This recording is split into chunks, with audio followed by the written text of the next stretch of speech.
आणि बातमी नाशिकमधून. नाशिकच्या तपोवनमध्ये महाराष्ट्र नवनिर्माण सेनेनं आंदोलन केलं. वृक्षतोडीविरोधात मनसेचं चित्रपट कर्मचारी संघ जो आहे तो आक्रमक झाला.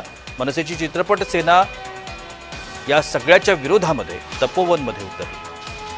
यावेळेला अनेक चित्रपट अभिनेते अभिनेत्री देखील सहभागी झाल्या होत्या. चित्रपट सेनेचे अध्यक्ष अमेय खोपकर देखील यावेळेला नाशिकच्या तपोवनमध्ये उपस्थित होते. जसं मी आत्ता बोलल्याप्रमाणे माझी मुख्यमंत्री साहेबांना विनंती आहे, जसं त्यांनी पार्थ पवार यांना माफ केलं तसं आमच्या या तपोवनातल्या झाडांना माफ करावं. महाराष्ट्र नवनिर्माण सेना नाशिक शहर तपोवनातल्या एकही झाडाच्या फांदीला हात लावू देणार नाही. मोठं आंदोलन आम्ही छेडू.